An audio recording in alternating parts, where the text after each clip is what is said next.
Monday, and you know what that means. It's the weekend recap and the final week of the month of January. I'm your host, Kimberly Perot, and welcome to Wasatch Weekends. On today's show, I have conversations with the Caspian Agency founder and CEO about all that they're doing with the Impact Lounge, plus another composer and the musical score. It's going to be a good one. So before we get started, let's take a look at today's weather.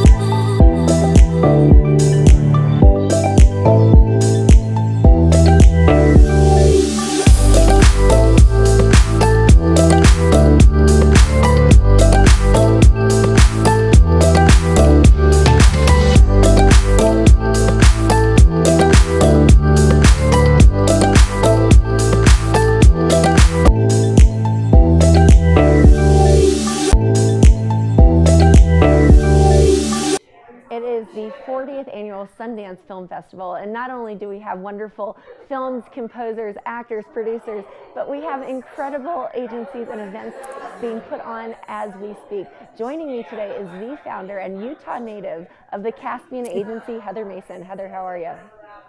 I am good. Thank you so much for having me today. I'm loving it. I can hear the ambient sound behind you of all the buzz that's happening at Sundance Film Festival. So talk to me about the Caspian Agency and what you do. Sure, happy to.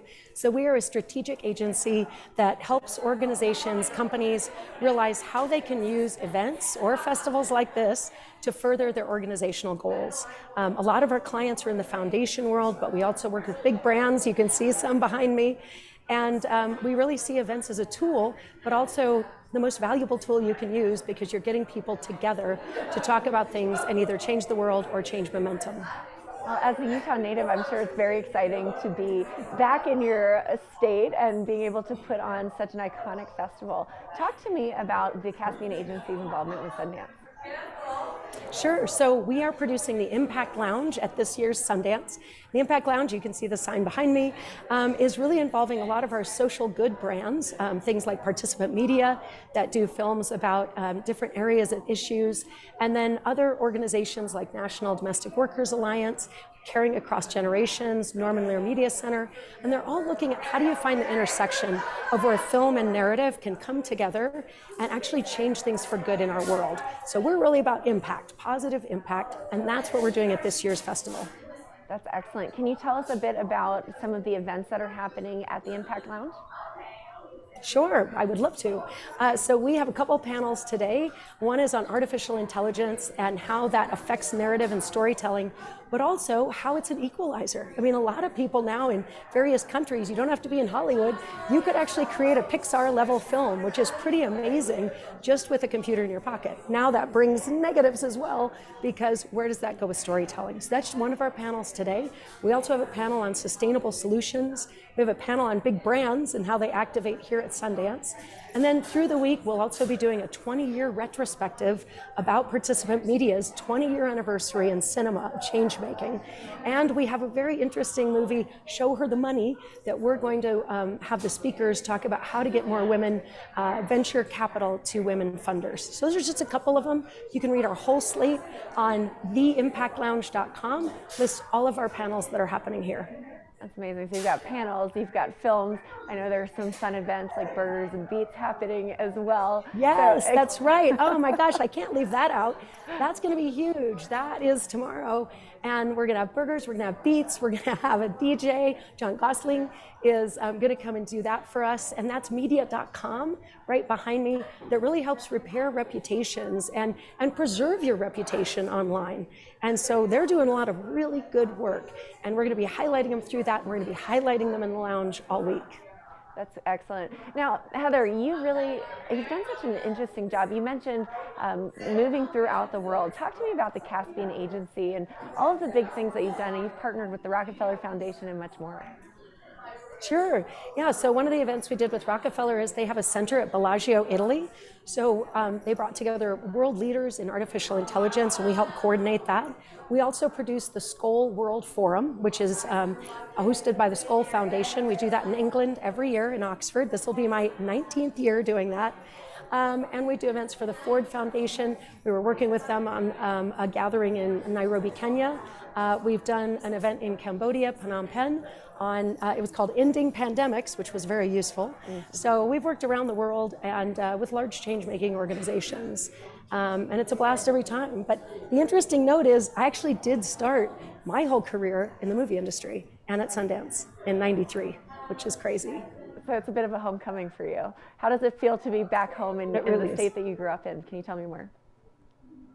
Oh my gosh. So I actually was born and raised in Idaho Falls, but I went to Utah State and I kind of adopted the state because I am a true blue Aggie through and through.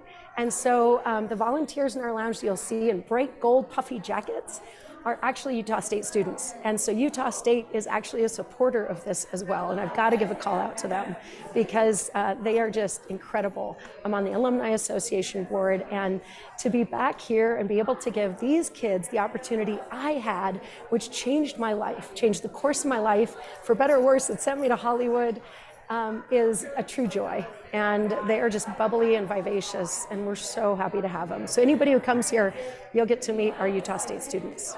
I love that you're giving back and giving opportunity as well, because you mentioned you started in film, so this could be a career jump off for several of those students. Very exciting.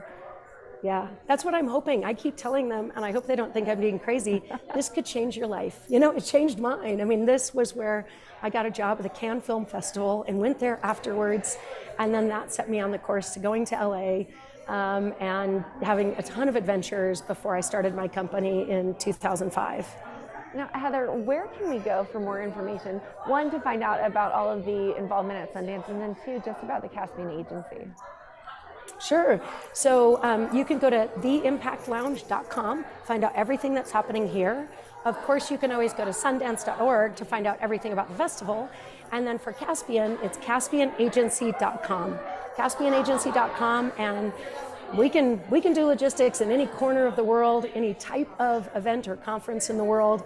And I just love to see people make those make sense for them. You know, it's always a lot of work, it's a lot of effort, but when events are done well, when people are brought together in the right time, the right place, the right combination of individuals, I'm a Pollyanna at heart, and I think we can move mountains. I love that. Now, Heather, your strategic vision is clearly on display there at Sundance at the Impact Lounge. So congratulations on being part of the 40th anniversary of this year's Sundance. So very exciting. We appreciate all that you're doing and bringing the community together. Absolutely. I'm happy to do it. I am a proud Utah fan, and I love this state, and I love being here today. And yeah, it's time to give back and jump into the community, and we love to do it. Well, we appreciate you. Good luck in getting through all of the fun events. I can't wait to see the audience reaction to everything that they're doing. Awesome. Thank you so much for having me. I really appreciate it. Absolutely. Now stay tuned. We've got a bit more here on the show. We'll be right back after this.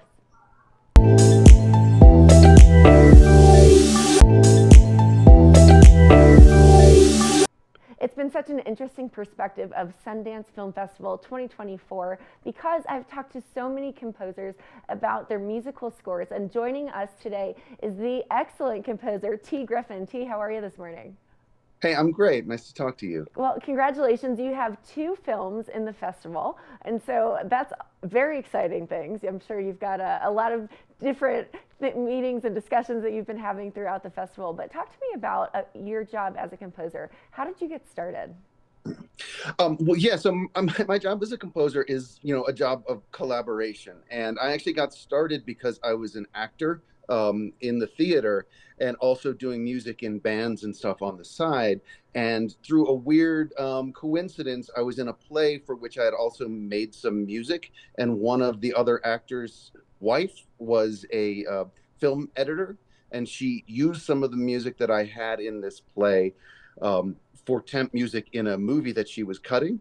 And they tried to hire a real composer and they couldn't find anything they liked better than my stuff, and ended up hiring me. And that was my first job. And that was how I kind of realized that this was a job.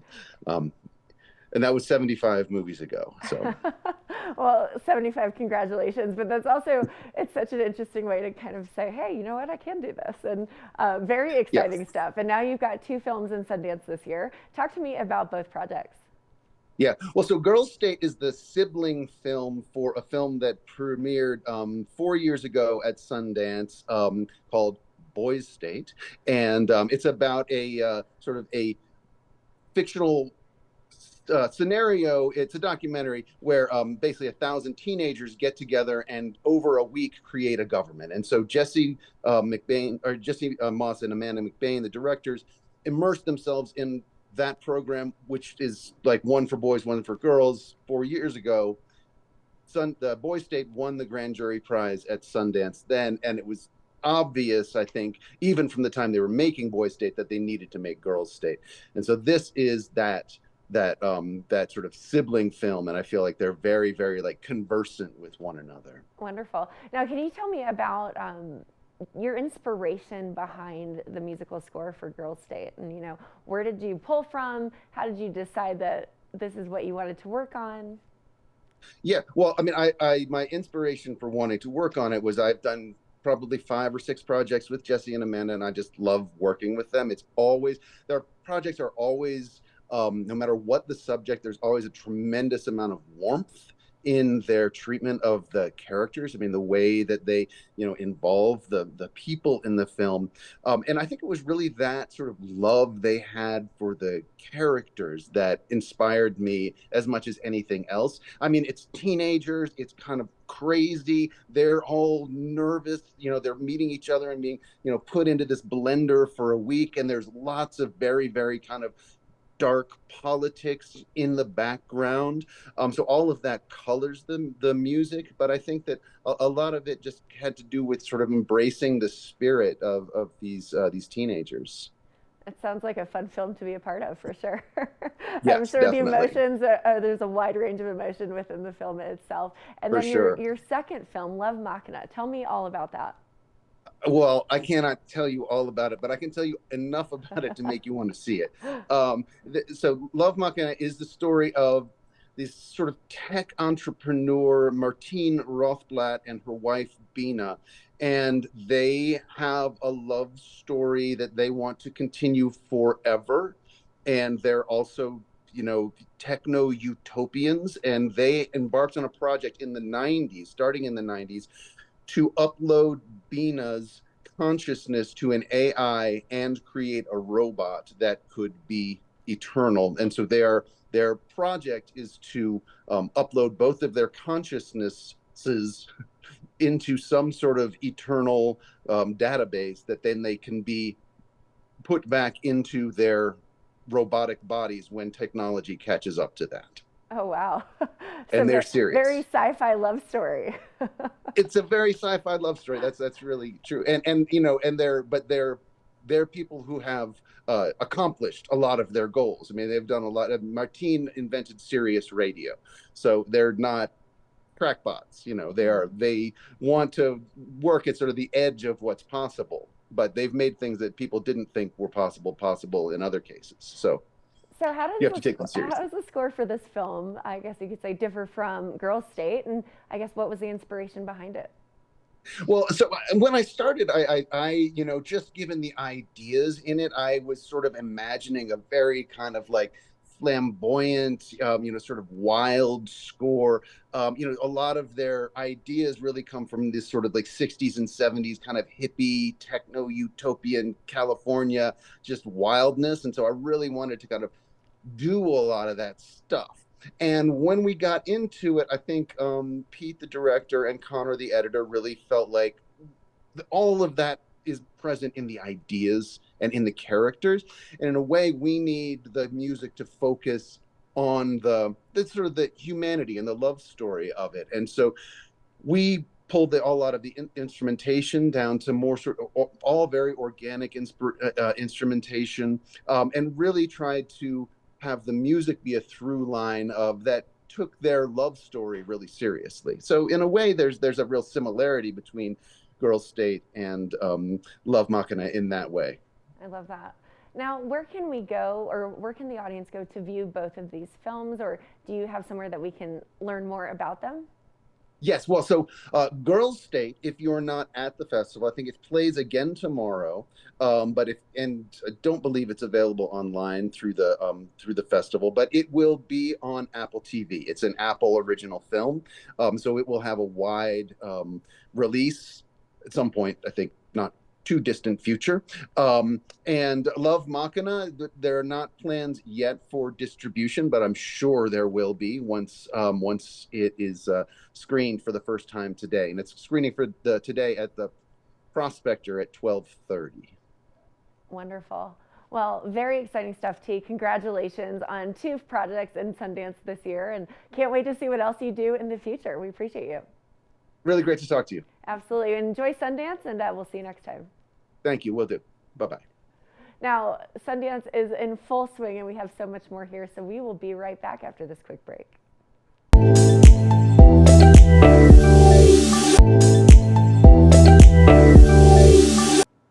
Now, our furry friends are no longer just our furry friends. They are part of the family. We have a conversation about how you can really make sure that you are improving their health care, as well as how the Veterinarian Association is really increasing the demand for vets. Let's take a look.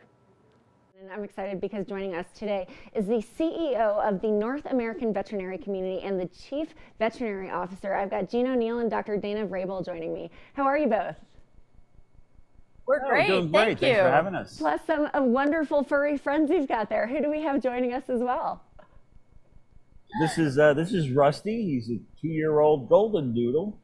And this is Athena. She's our senior lab. Very dignified. Oh, they look like they're thrilled to be on camera. So thank you so much for joining us. And this is a very important conversation to have. And Jean, can you talk to us about the trends for veterinarians this year and what we can see as we progress throughout the year? Sure. So just to set the stage, we're sitting here on the floor of the largest expo floor in the world for veterinary education. We have 82 countries represented here and over 27,000 attendees, and they're really here to learn more about the new products and innovations that are out there coming out this year to really help your pets live longer, healthier, and more importantly, happier lives.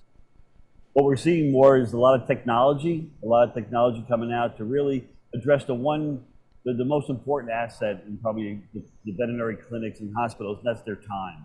And anything that they can do to build in efficiencies, give them more time to put hands-on care for little Rusty here. Well, it's great to see just the technology trends that are advancing the career and the world of vet services. So Dr. Vrabel, talk to us about medications and what are the advancements in that area? So typically, as a veterinarian, I had to take medications that were researched and developed for humans and sort of adapt them to work in dogs and cats. But more and more, we're seeing medications that are being developed specifically for dogs or specifically for cats. And with those medications, it's easier for me to know how dogs and cats are going to respond to them. Treatment is more consistent and there are less side effects. So I have medications for pain for dogs and cats now that have much lower side effects than they used to, using things like monoclonal antibodies. And I even have 2 new oral medications for cats with diabetes. It's impressive. I think we were just chatting about how back in the day, you had a pet, but now there is so much more you can do to extend the quality of life for them and just really maintain their health. Now, Jean, talk to us about veterinarians and how are you inspiring, diversity in the group and, the demand for them as well? Sure. So the demand for veterinarians is really a worldwide issue. And what we're seeing here in the States is about 93% of all veterinary professionals are white. But we see that as an opportunity to reach out to some of the underrepresented communities here. So for the second year in a row, we're bringing them in, middle school age children. We bring them in to spend the day and see what it's like to walk in the shoes of a veterinarian or a veterinary nurse, where they can practice surgical techniques, drawing blood on model dogs, and just maybe inspire them to continue on with their career and possibly in veterinary medicine, and help bridge that gap for the demand of veterinarians in the future. It's so important. We always talk about medical school, but veterinary school is just as important, especially as we see the rise in pets that are becoming, more family than I'd say some children. So, Dr. Vrabel, right. Dr. Vrabel, can you talk to us about pets and the increase in the most popular dog breeds, as well as exotic animals? Well, I'm sure everyone saw it on the news last year, but the most popular breed in the US is now French Bulldogs. And French Bulldogs have a super cute smush face and big eyes. But with that face shape comes some interesting health problems, concerns about breathing, even stomach and skin issues. So as veterinarians, we need to learn more about those pets and be able to give our pet owners a variety of options to address those issues. In exotic pets, we're seeing a boom of these little lizards called bearded dragons that are really fun pets. They're very safe and quite docile, but we know they have specific needs as far as light and heat, very specific food and nutrition needs. And as veterinarians, again, we want to be able to have that information. We want to be able to pass that information to our pet owners so that they can have the longest relationship with their pet lizard that they can. Well, just to confirm that study, I have friends that have both bearded dragons as well as French bulldogs. So I've seen the uptick in these pets as well. So speaking of, Dr. Vrabel, can you talk to us about artificial intelligence and how it's used and has been a benefit to you? Yeah, so the boom in artificial intelligence has been incredible, but we've actually been talking about using artificial intelligence as veterinarians for several years. We use it to take a closer look at x-rays, to draw our attention to areas that maybe our eyes would normally skip over, but we're also seeing it grow into areas like blood smear analysis, even looking at the ear swabs from dogs, so that we're getting more information, but we're also getting it sooner, so we can adjust our treatment plans and, again, give pet owners not only the best treatment options, but really a lot more information sooner. We're also using it to write medical records or help us write medical records these days. What that means is I don't have to spend time typing medical records. I get to spend time with pet owners, which is my preference. It really is such a benefit and a great way to continue advancing the field. Now, Jean, where can we go for more information to learn about potential career paths as well as how to better take care of our pets? Sure. Anything you want to know about what we're doing here at NAVC to help the veterinary community take care of your pets, you can visit navc.com. Well, thank you both so much, and great to see you as well as those furry friends you've got there, and best of luck to you as you are at the conference. Thank you. Appreciate it. Appreciate Have a great day. You too. Well, thanks so much for joining us. Now we've got some exciting stuff coming up on the show. We'll be right back after this.